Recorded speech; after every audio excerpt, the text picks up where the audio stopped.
Gossip Talk Show's family. Is Namsa here at Gossip Talk Shows. Find your own voice and lead from within. So with me today, I am with Carol and Cooper and Shireen Love Group. How are you guys? Very well, thanks. We're good, Very thanks. good. And yourself? I'm very well, thank you. So the topic for today is love and power. Can the heart and will coexist?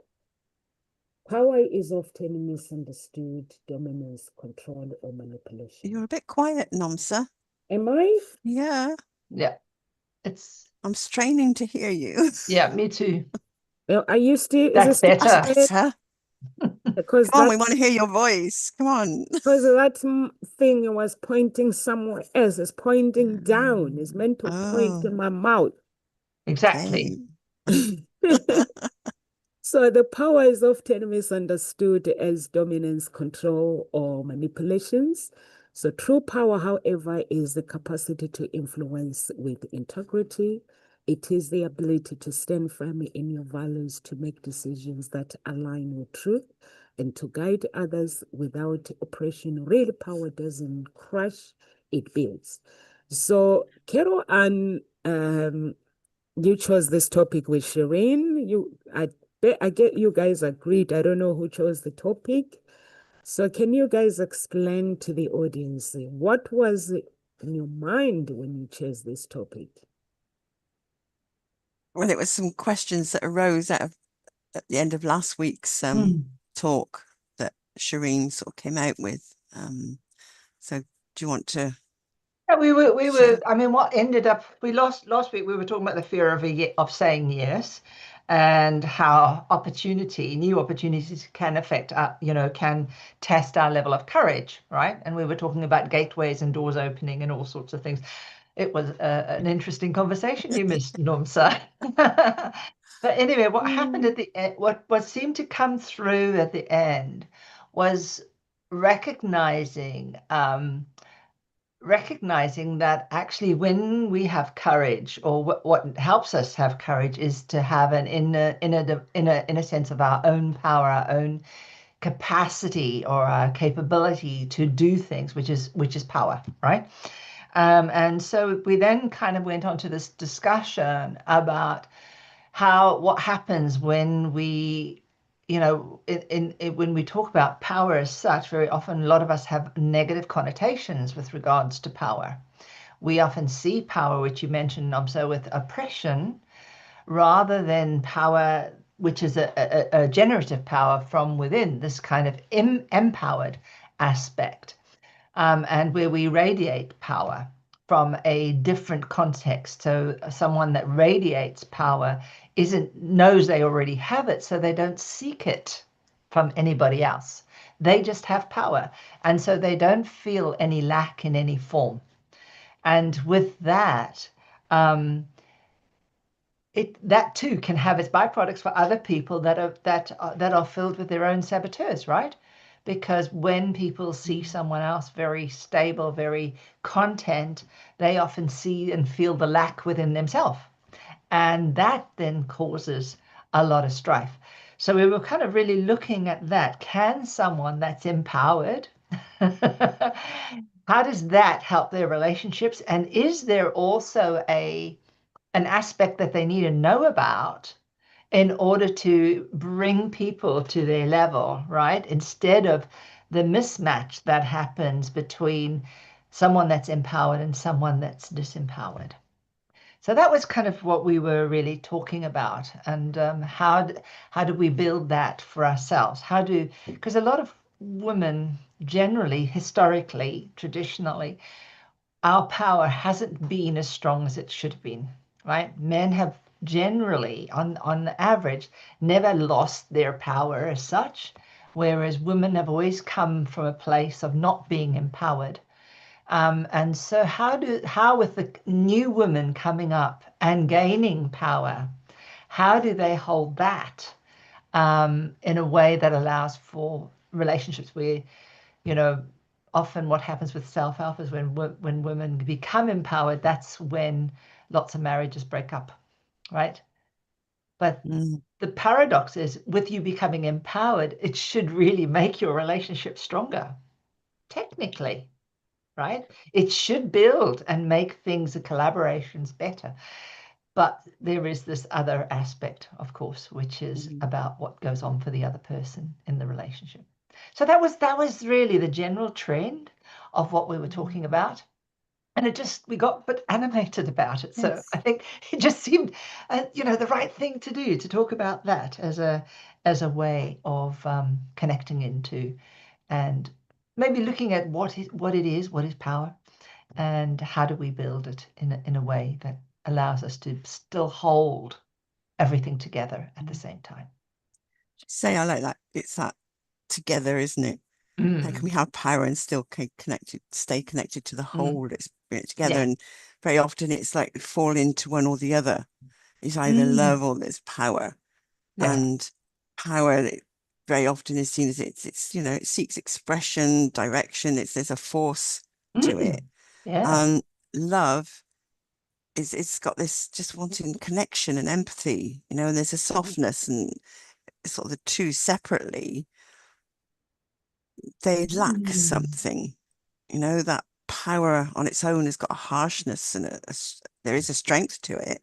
And love is seen to be sort of a bit feeble and wishy-washy, in a weakness in itself. So it's somehow bringing the two together, because very often you're told, aren't you, to choose one or the other.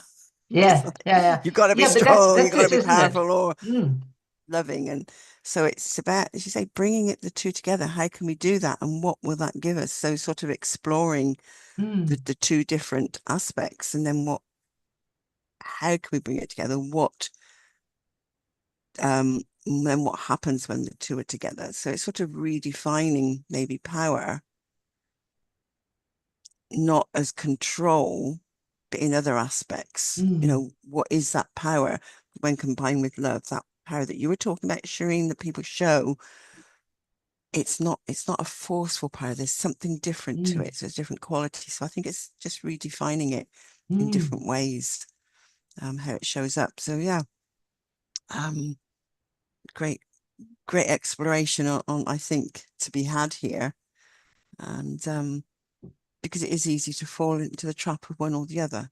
As you say, partners just fall into one or the other, and then there is that sort of what we were talking about recently. There's that sort of enabling happens, where you think you're being loving, but you're actually enabling someone to be not effective, or to be helpless.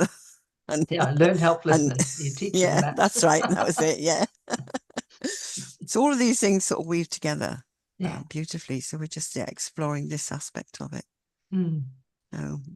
What do you think, Nomsa? What are you getting from this? You're muted, by the way. I like it when you both talk about power is not something that is, you have to redefine it, like something that is not forceful. I personally, in relationship, I love a man with power, with men with authority. And I think that makes love very strong when you're dating a man who has authority, who knows what they want. And I was listening to Pastor James the other day. He was saying there's this thing where when a man and woman they date, and it was sometimes a woman pays the bills and like utility bills, and sometimes the men will agree to pay this and pay that. And he was like, what am I when a woman pays the bills? I'm a man. How can I expect a woman to pay the bills? Where does that money come from? Even if they are working, it was like, it's okay if we are husband and wife. For the woman, when she earns money, she can do whatever she wants, and then what is left to go to savings. So as a man, I got to take responsibilities and look after my woman. For me, I think personally, I think that speaks authority for me personally. when a man has authority, when a man takes the responsibilities and say, I'm going to be a man. I've seen my dad and I've seen my stepdad as well. Like in some relationships, some people, there's some things where they say a woman has to do this or a man has to do this. But a love where has power, it comes with a covenant that has an agreement. That is not forceful, like to say, I'm not forcing you to do this, but I just want you to know that I'm your protector, I'm your lover, I'm your all in all. If you ever feel unsafe, I'm here for you as your man, as your woman as well. A man has to make a man feel that way as well, but in a different way. Both of them have different authority. So I think I just love that, as long as it's not forceful, like controlling. But I love that. I love how you guys explain it. That's powerful.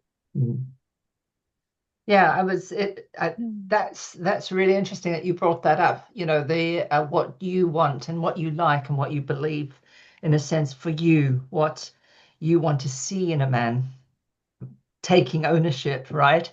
I think that's the word I'm hearing more, is taking ownership of the role or the capacity that he's chosen to be in within this relationship.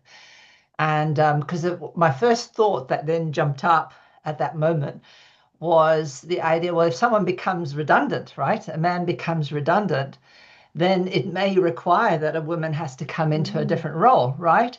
So there's something about the agreement roles that women will have within that relationship.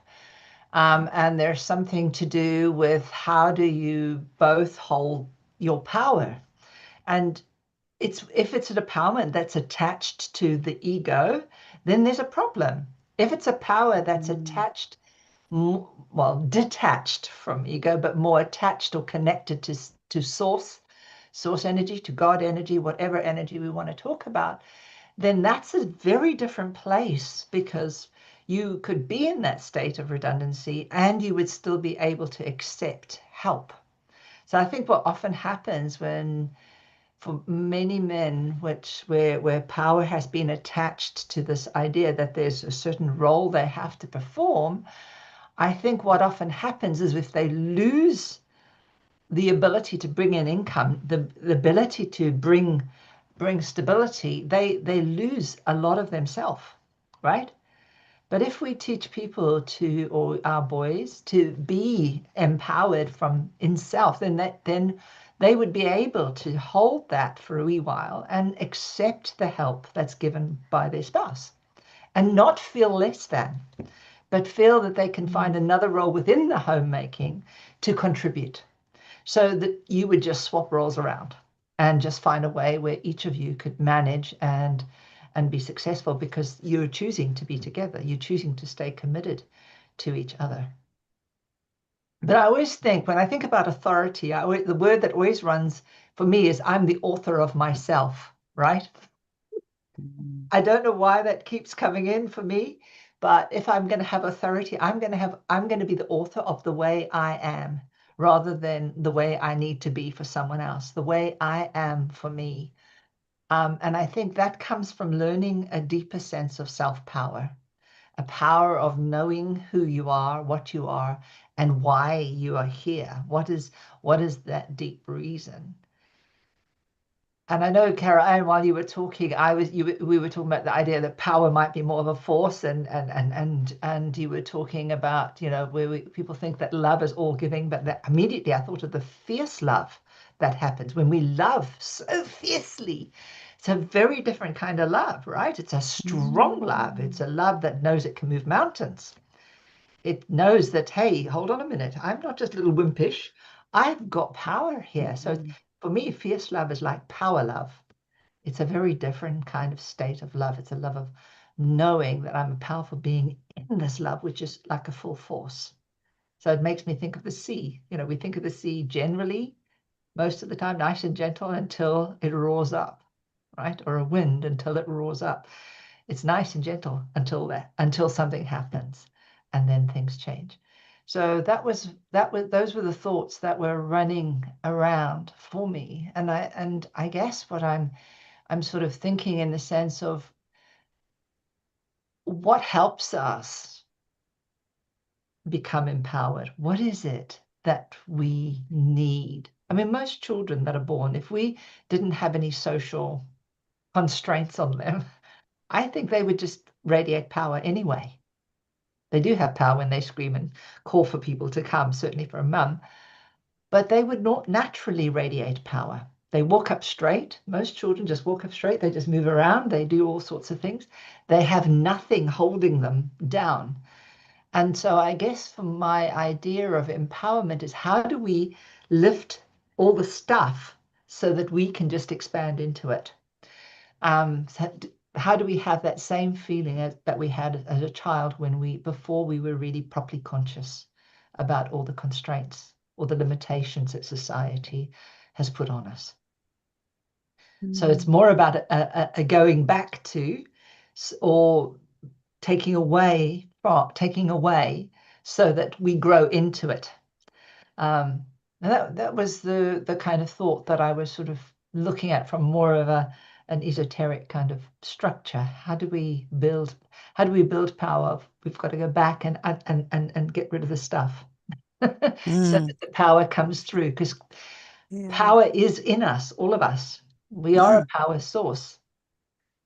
And so therefore for me, it felt like, if that's a power source, then it must be covered up.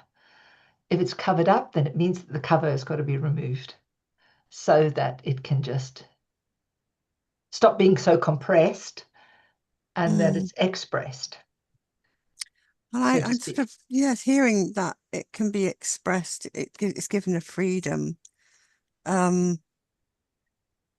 and I think it's important to discuss the roles, because yes, if they've got set way of thinking how they should be, and they should be the one to pay for the bills, should be able to pay all the way. And I think that in this day and age, it needs to have that discussion of what that's those sort of expectations, but is that what they both really want, you know? And as you say, if somebody does, if the man loses his job or isn't able to bring in the amount of money that is needed, and the wife can, then it needs to have, they need to be able to sit down together, and the power is them bringing love into that, attention, and being present to the situation and having a discussion, you know, and not trying to win an argument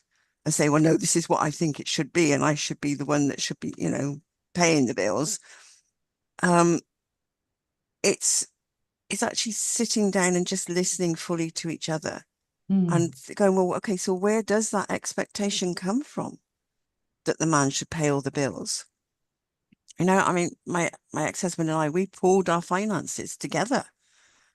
And it wasn't a case of, well, he paid for that and I paid for that. We pooled our finances, and those finances paid for everything, you know. And when I wasn't in the beginning working, I mean, I got odd little jobs, sort of party plan jobs to bring in some money. But when I did get a full-time job, so I was bringing in more money, it was pooled. It wasn't a case of, well, you're the one that's paying the mortgage and I'm the one that's paying the food or buying the food. It was joint and together. And we also had our own, because also it got to a point where he was saying, well, I can't surprise you with any because I don't have, you know, the money to sort of be able to surprise and buy you something. So we came to a point where we said, okay, so we allocated ourselves our own separate funds out of the money that was coming in, you know, so he could do what he wanted with that and I could do what I wanted with what mine was. So again, we come to that agreement, and it helped him to have that more responsibility with looking after the finances, which he didn't have in the beginning, because he wasn't good with the money, but he became better at looking after it. But it also meant that he could buy something for me as a surprise without me knowing, because there was money gone out of the account, you know. But it is sitting down and having that conversation and allowing each to bring what their thoughts are to that discussion, rather than creating an argument and someone sort of because it's the power of presence. Rather than going into reaction, you stay present, you listen, and you then discuss and hear what the other person is saying, and you put your point to it, you know. And especially you can say things like, I hear you and I want to be able to understand before I respond or give an answer. So there's ways of dealing with it if it starts to get a little bit confrontational. It's being present, and that is a power in itself. And in that power of being present is love. Love is very present in there. So I think that that's an important thing for me to bring to a relationship, you know. You're muted, Nomsa. You're muted, Nomsa. I keep missing the button. I like what you said, Carol, I joined the finances together. Anyway, my stepdad was very rich anyway, so his money was being managed by too many people. So yeah, I like it when you say, for me personally, I don't like when people are in a relationship and they have who pays what, they are married, and that when the finances are in a mess, that one pays that one and that. I think when you're married, you have to have a structure. Marriage has to have a structure on how you live your life, so you know what is going on and all these things like that. So I think for me, when I'm talking about a man with authority, I'm not talking about the bills. I just like a man who has authority, who has power, because I used to see my dad. I used to see my stepdad. I knew he was my dad, although he was my stepfather, but he was a man of authority. Like when he comes into the house, although he has money, he has everything, my mother has to cook. He'll be like, I'm married to your mom. I don't have a maid who cooks for me. Why would a maid cook for me? Why would a maid do things for me? Your mama had to, I'm married to your mom. So they have that strong relationship where they knew what love is. My stepdad will be like, although I've got money, I can afford to have people looking after you, children, cook for you and do this. But they can just cook for you. But for me, I need my woman to cook for me. So, because I'm a man of authority, I know who I'm married to. I did not get married to a maid. So it was very, very clear on that part. And also, I like it when you said being in the present as well. I think when you are being in the present is that's very, very powerful. And I like also Shireen, what you said. You said if I'm going to have authority, I have to be who I am, not expected to be. And I think that is power when someone shows you this is who I am. Take me or as I am or not. And I think I love that as well. And that's why I say when it comes to men, I don't like a man who agrees with me with everything. Like you have to have your personality, you have to have your own authority. I need to know what boundaries I can cross, what I can't cross. Not as a woman, if I say, can I have this? Oh, yeah, sure, you can. Or can I have this? Or even if I try to manipulate you and pretend that I'm angry when I'm not angry and you just agree with me, I don't like that. So yeah, I think being in the present moment and being in unity as well is important. Like Carol and Shireen as well. Like when you are who you are, not a personality that is expected, I think, is powerful. And also love without power can be fragile because it may lack protection, and it may lack boundaries as well.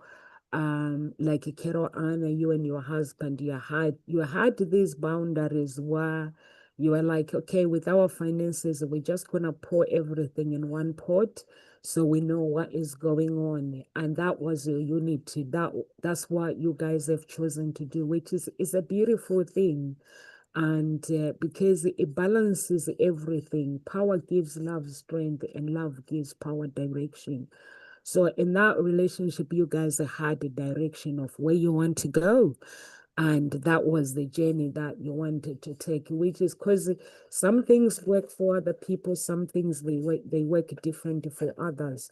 But for me, I don't like this messy business where a woman has to do this, he has to do that. If you're in a relationship, you just sit down and come with one agreement and just, because in that way, when you have problems, you know how to solve it together. You don't have to hide anything. And I watched one of the coaches, he said the day he decided to be transparent with the girl that he met, his relationship has been stronger ever since. Like Carol Ann, when you talk about finances, that everything had to be transparent. So that's what he says. He said, we had to agree to be transparent with everything. He says before his relationship was ending in same story, but when they decided to create power and authority, their relationship became stronger because there was armor that was protecting that relationship. So yeah, that's awesome. Over to you, Shireen. It's fine. I was just thinking, you said something so powerful there, Nomsa, which was a little bit like I was already going to talk about, but you gave it such a beautiful aspect. I don't know, it'd be lovely to repeat it again, but you said power gives love strength, and love gives power direction. I loved that. It was just so powerful and loving. I mean, I'm a very visual person. So for me, it was like, oh my God, you just give this love and there you can move forward.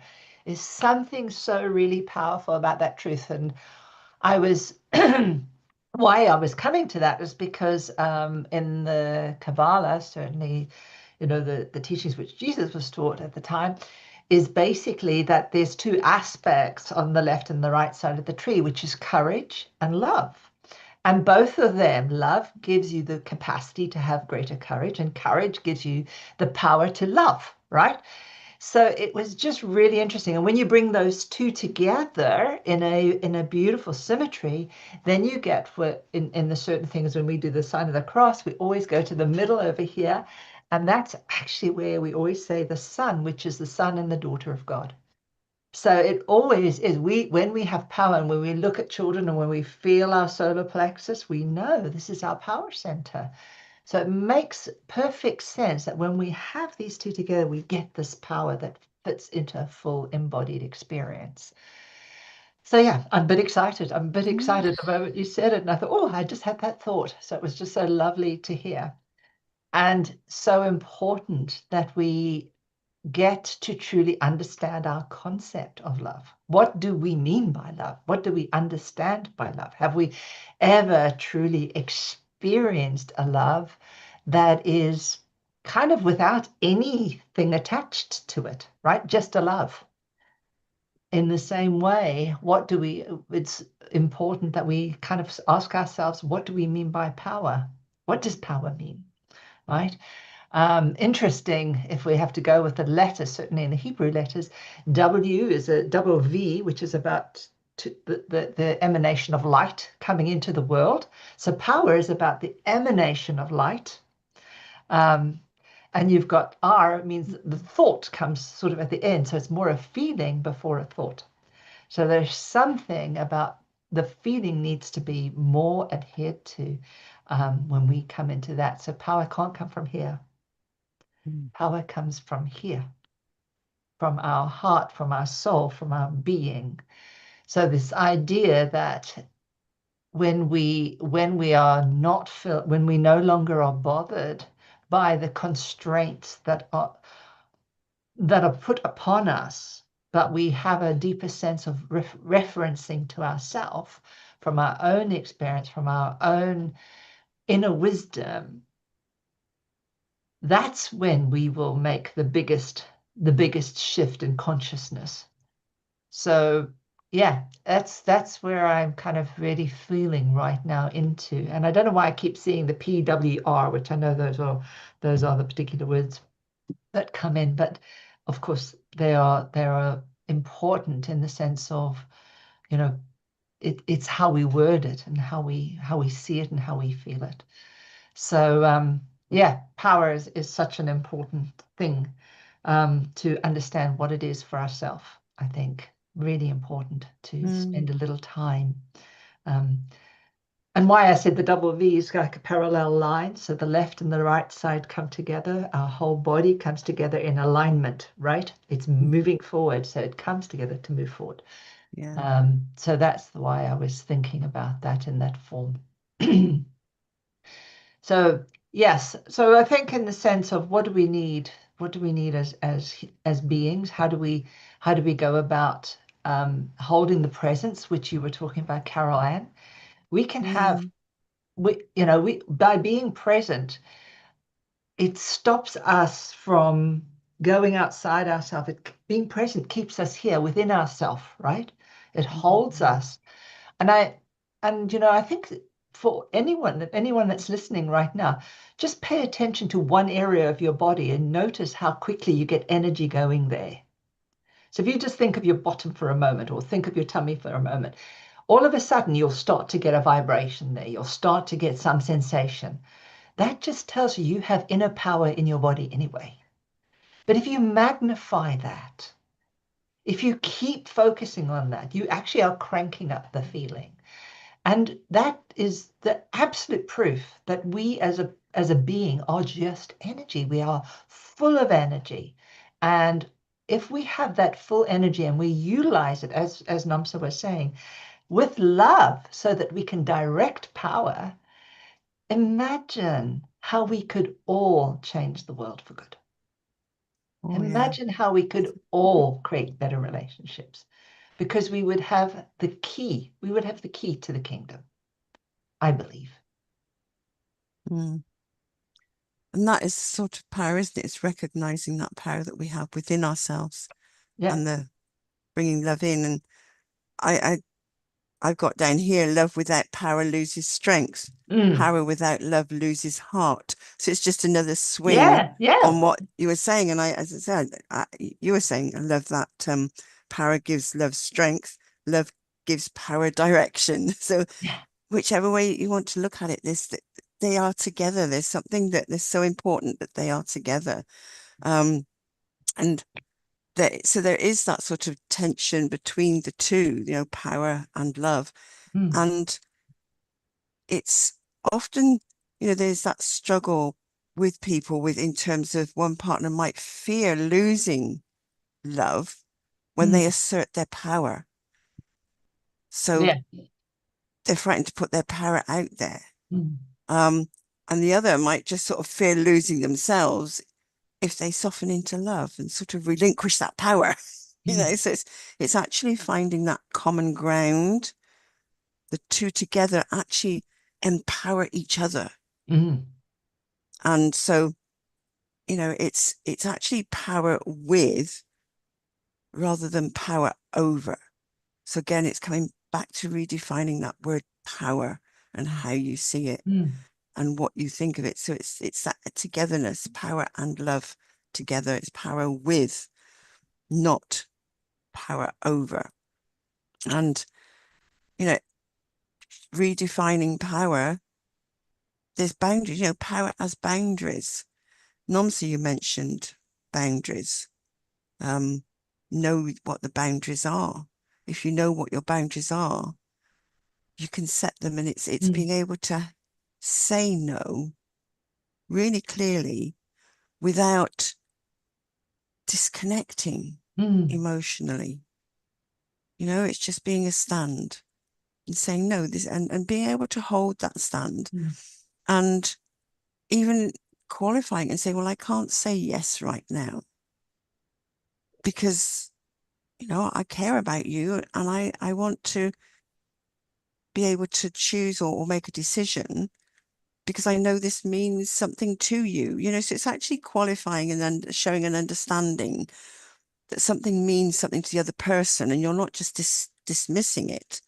But there again, it's that discussion of the boundary rather than a wall. It's a blank wall. It's like, no, boom, that's it. It's seen as a boundary. There's something that's important to somebody else that if you overstep that boundary, then that doesn't work for them, or it doesn't work for you. And it's being able to hold that and say it with love. And that's where the power comes in. It's being true to yourself. And I think that's something you were saying, Shireen, about being a stand for yourself, being true to yourself. So know what your boundaries are, what you will put up with and what you won't put up with, and talking about it. And that is power, but it's power with love. And it's not just sticking up that wall just because I say so. You know, it doesn't, it's not, there are other ways of doing it. So it's being a stand for what works for you, but really, again, bringing in that power of presence by listening to the other person. So you're both listening to each other. So power is a combination of all these things, you know, as presence, as boundaries. There are other things as well, you know, which I'll bring in perhaps in a bit. But yeah, just recognize where you you're fearing that you're going to lose something by asserting power or giving more love, and recognize, well, is that actually true? Because the opposite is actually true. It's standing in what is true here, and recognize what's driving you, what's driving that fear. And is it something from the past? It's old stuff, you know, that actually doesn't, it has no place in this day and age. Are we still being drawn back to age-old thoughts, feelings, beliefs, rather than being in the present and allowing ourselves to be with the other person and create a new world relationship and what that might look like, rather than worrying, well, what's someone else going to say? They say we should be doing this or we should be doing that. You know, this isn't right. If this works for you, then it's right for you. You know, and it is recognizing things change. And yet that's where you have to have that power to say, no, let's be different. Let's do this our way. Make it work for us. You know? Namsa? I like that, Carol Ann. Let's do things different.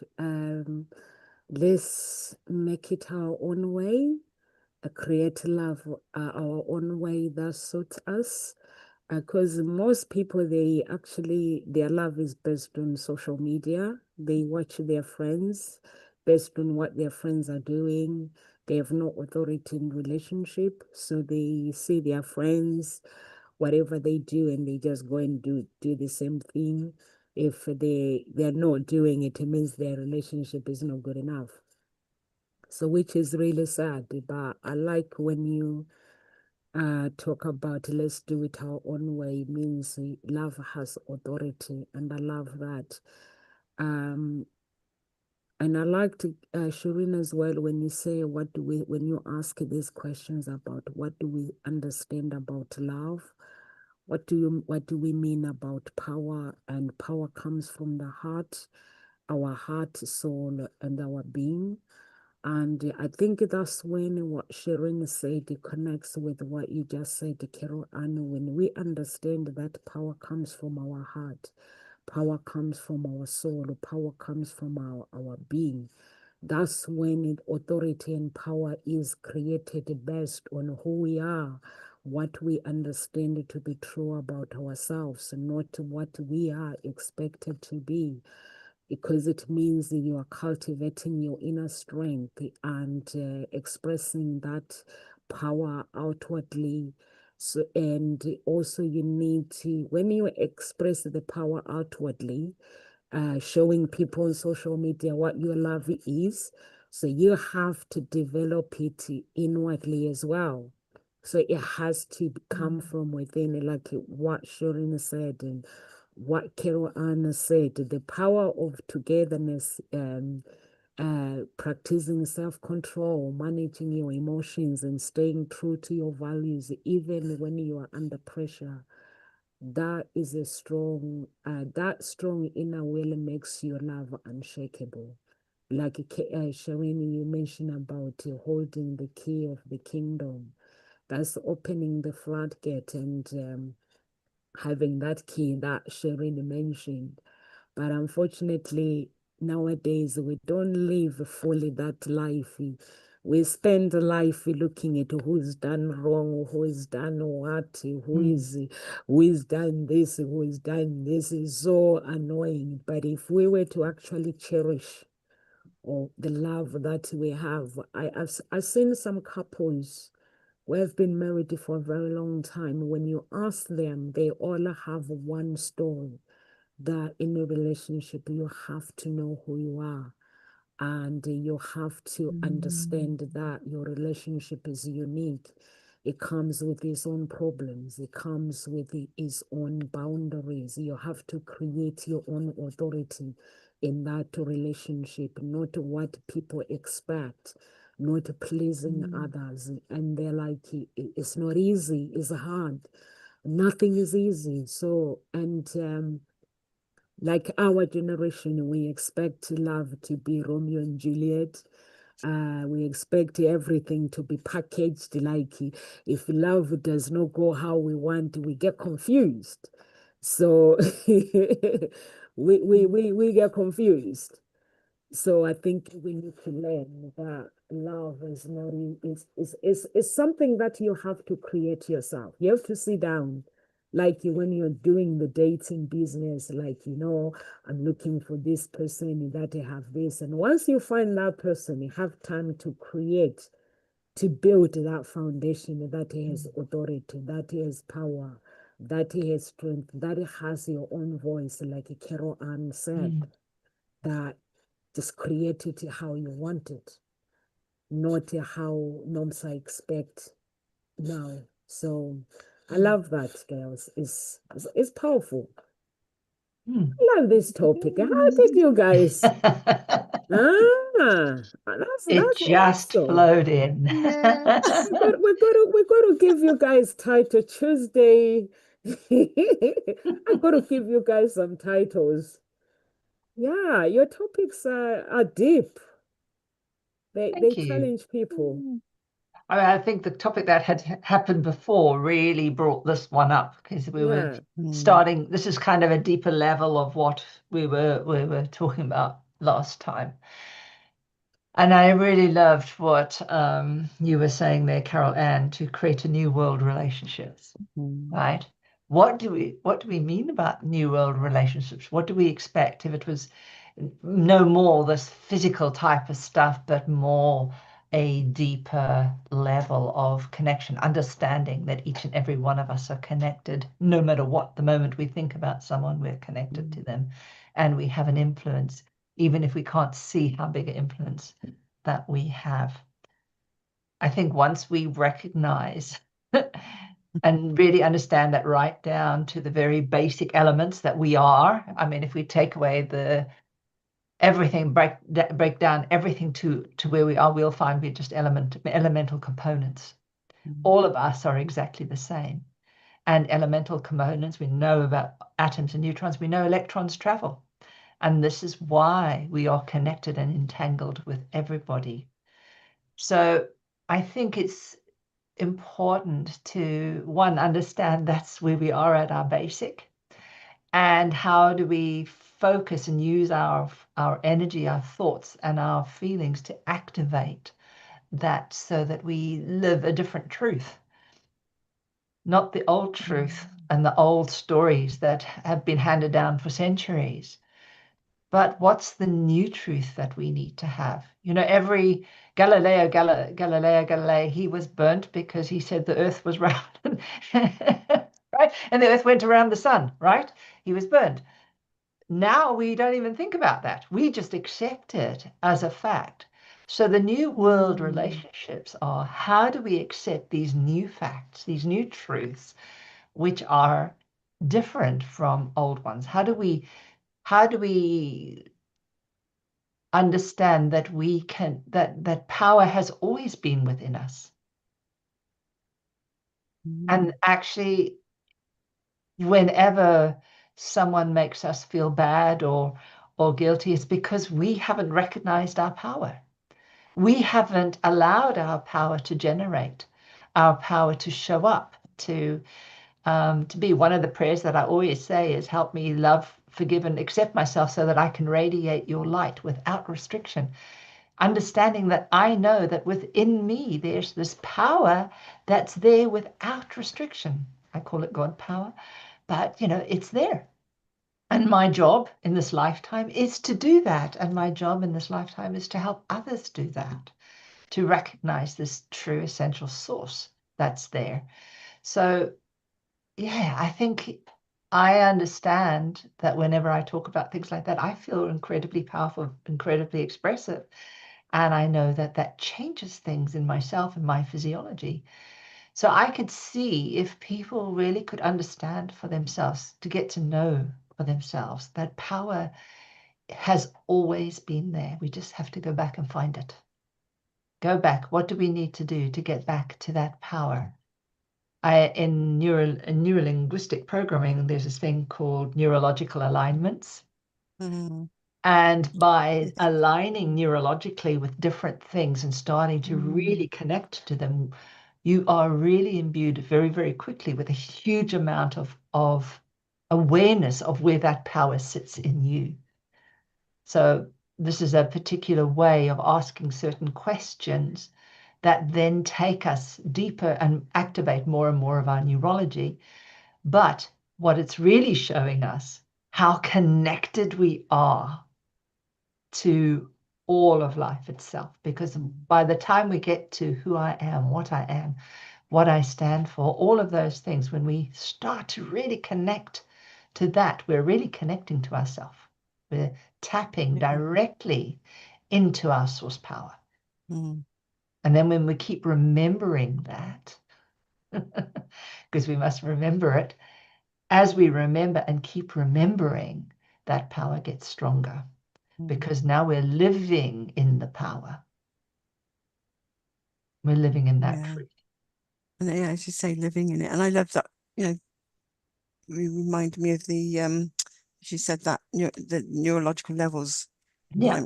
That's a really powerful process.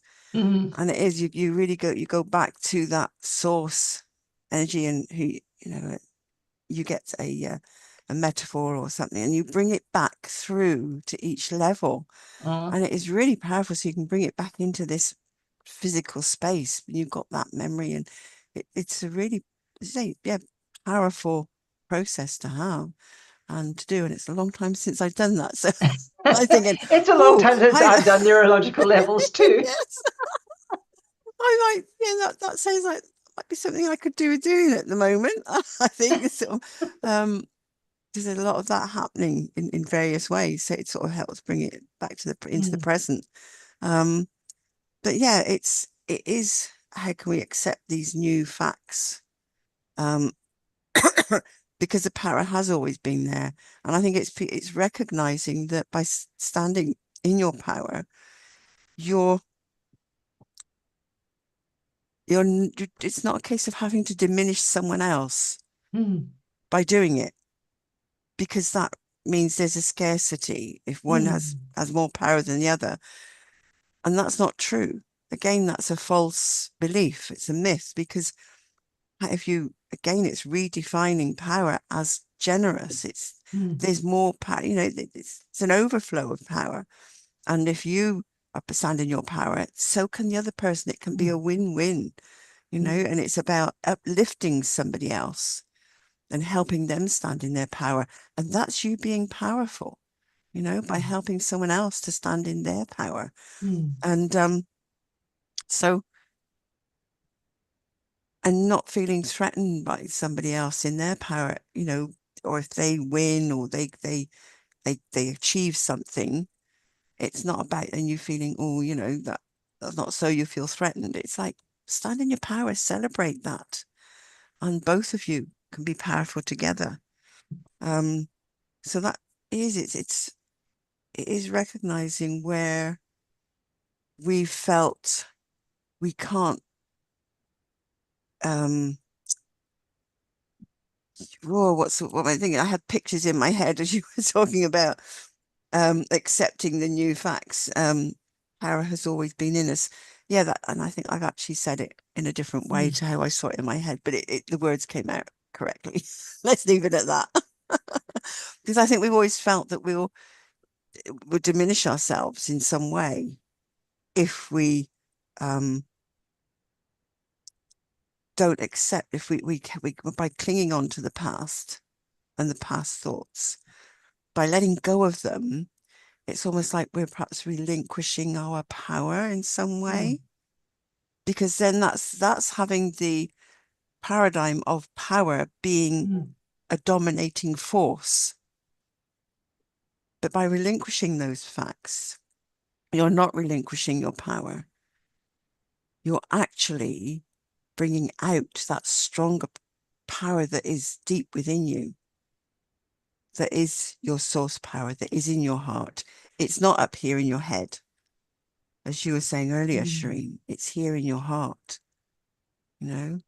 So it is recognizing when you're coming from your head or you're coming from your heart, whether you're coming from the past or whether you're coming from the present, and redefining things, being open to redefining something, bringing in something new, and tapping into a power, as you said, Shireen, that's always been here, will always be here, and not being afraid of it. We don't need to be afraid of it or hold it down or fear what we're going to do with it, because if you bring love into it, as you said, it gives it direction. It gives power heart. So I think that's where your soul is. It's bringing heart and soul into everything, into relationships. And I think I just like to leave with a Martin Luther King Jr. quote here. I love, power without love is reckless and abusive, and love without power is sentimental and anemic. I thought that was beautiful. Well, it is, isn't it? It absolutely is. Yeah, it really highlighted what we've been saying. Yeah, I think my important aspect that I would just want people to think about is, again, what Nomsa was kind of saying, and what we were kind of joining together, that it's these two polar opposites that actually need each other to create something much, much bigger than what we are. So power gives love strength, and love gives power direction. So it's really important. So when we use our power with love, we can't hurt people, right? We can't do things incorrectly. But if we use, as you're saying, if we don't have power with love, it's damn anemic. So yes, power gives love strength. So Martin Luther King had a really important thing to say there. So, hey, he could be here today for today's conversation. Yeah, I love that. Thank you, Carol. That made me smile. You're welcome. Nomsa, what would you like to leave them with? Thank you, Carol Ann and Shireen, for this beautiful topic. It's so powerful. And for me, what I love to leave with you guys is use power to protect love. Really strength exists to protect what is precious. Power should be used to guard love. And use love to soften power. Power without love can be harsh, but when you infuse your strength with compassion, it becomes inspiring rather than intimidating. And I hope you guys have learned something from this topic. I've learned a lot, and it's a topic that is really, really beautiful. And have a beautiful day, guys. If you're following us on any of our social media, please do join our two groups on Facebook, Unique Billionaire Mindset and Gossip Talk Shows. And follow us on YouTube as well, subscribe, and Instagram and Twitter as well. And please do go to the website and sign up. And if you are looking for love, there is a part where you can sign up. If you're looking for coaching as well, find your own voice, lead from within. There are different coaches there. You can sign up and send an email through who would you like to be a coach? So, and it depends with your problems as well, because we all have different qualifications. So you can choose the coach that you relate to. God bless, guys, and live with grace. Yes.